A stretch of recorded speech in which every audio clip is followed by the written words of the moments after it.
What's up, everybody? So we're out here working on the G35 sedan. I got a new one. It's just going to be a daily driver and everything. But one of the problems with Z33 chassis, 350Zs, G35s, is the lack of steering angle when it's in stock condition. It's even hard just to park it. When I'm going to a parking lot, it's kind of difficult to park it because of the lack of steering angle and stuff like that. So we're going to do a free steering angle mod on the G35. I want to kind of walk y'all through so you can see how it's done. It's not going to be a whole bunch of angle, but it's going to give you a couple extra degrees.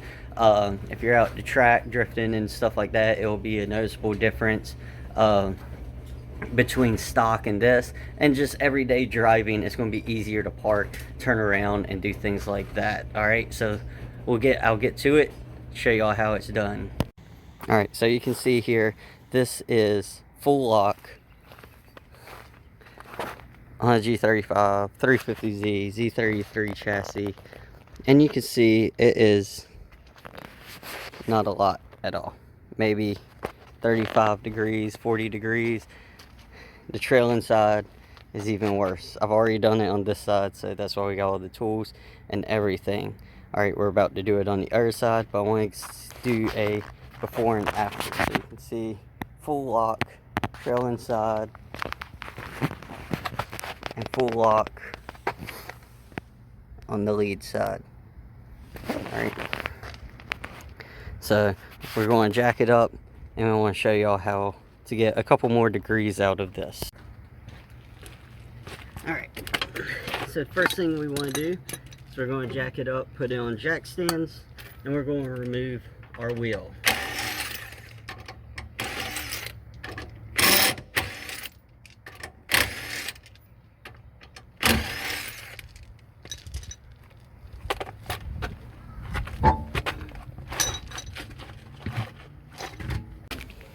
Alright, so now that the wheel is removed, I can show you all you have to do. Very simply, this is our bump stop. We are going to take this off. Now, you want to be careful when you do this, depending on your application, your wheels essentially. If you have factory wheels, if you take this off, when you turn your wheel all the way to one side, the wheel can hit our compression arm here. If you got wheels with offset, you can take it off and cut it. You want to make sure that the wheel is almost touching this, but not touching that compression arm. It's made of fairly soft aluminum, and it can cut into it. If you have low enough offset wheels, spacers, stuff like that, usually you can take this all the way off without any contact. You have no issues hitting it. All right, so we are going to take this off. It's pretty simple to do. You will just need a 3/4 socket, deep well socket. Use a 1/2 inch. This is fairly tight, so you might need a breaker bar. Alright, it's 3/4 inch or a 19 millimeter as well. Both of those are pretty much the same. My breaker bar is broken. I broke it the other day. I haven't taken it to the store to get it replaced. Let's see if we can break this loose just with the ratchet. Yes, and we can. So usually this comes off without too much effort. Getting it broken loose is the hardest part. You can use the impacts as well to make it easier.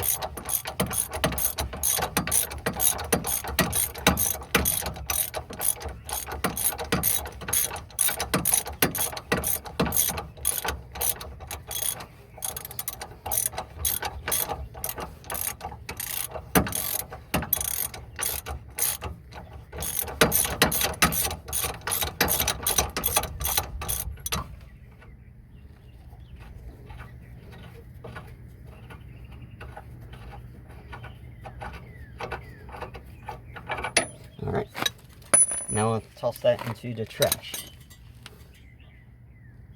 Another thing you can also do,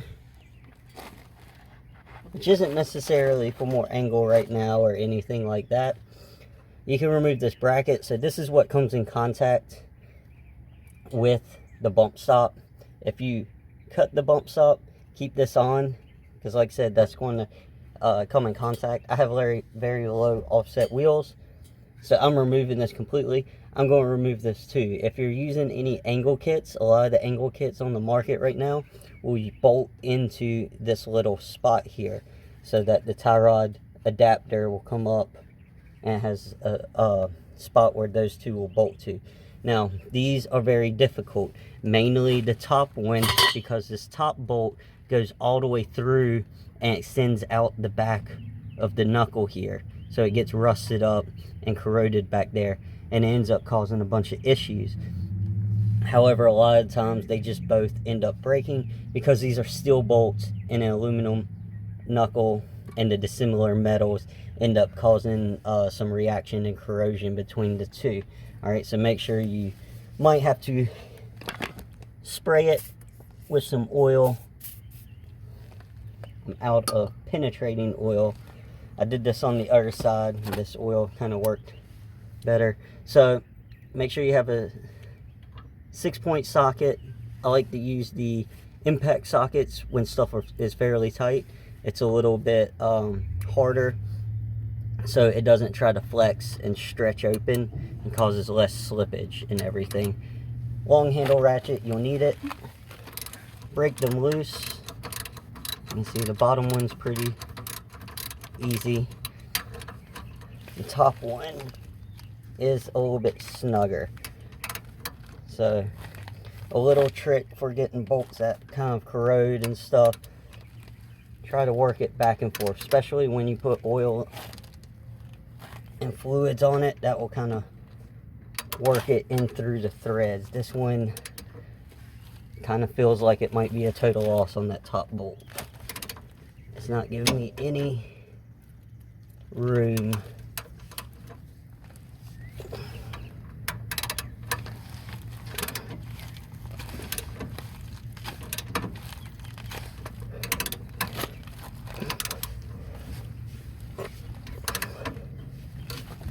Nope, there it goes.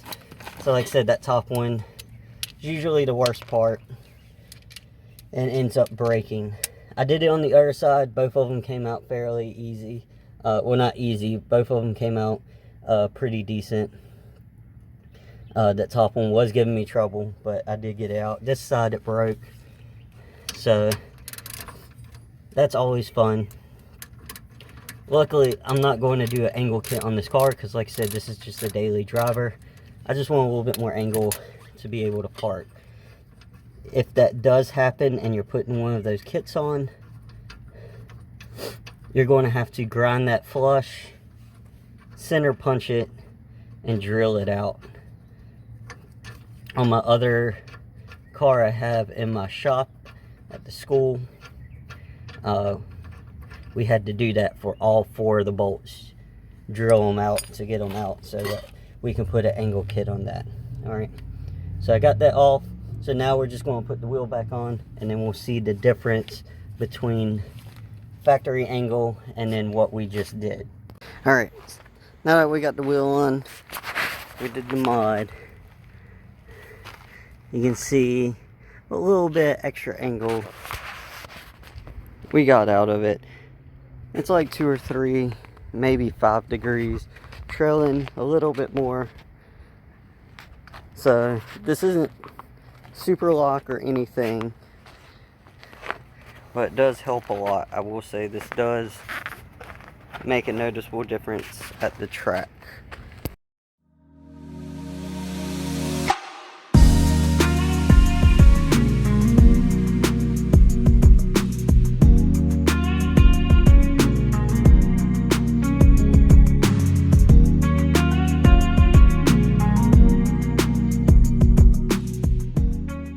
Alright, so you can see, simple mod to do, free. You know, you can't beat a free mod that gives you a couple extra degrees and stuff like that. This is something I suggest people doing if you have a 350Z G35, you want to get into drifting. This is like the first thing you should do for a little bit of steering angle. It's going to help a lot. You don't need tons of angle to learn to drift. It's a little bit hot. Let me open my door. You don't need a ton of angle to learn to drift. However, the these chassis have such little amounts of angle. It is very hard to learn with a completely stock steering angle.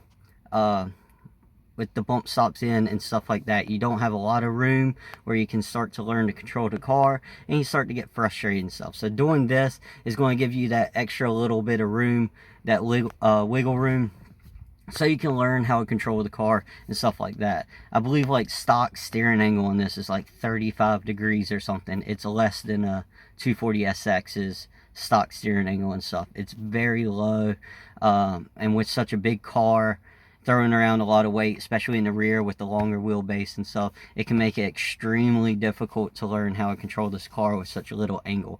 So at least doing this will get you up to about, I think, about 40 degrees of angle, which makes it a lot more controllable, a little bit easier to learn and stuff. So if you're going to go learn how to drift these, this is probably the first thing you should do. Take off those bump stops, put some good brand wheel spacers or something on the front, or some lower offset wheels to give you that little bit of angle and everything. All right, so hope you guys enjoyed. You know, trying to post some videos and stuff once in a while with some tips and things like that. So I will catch you guys next time.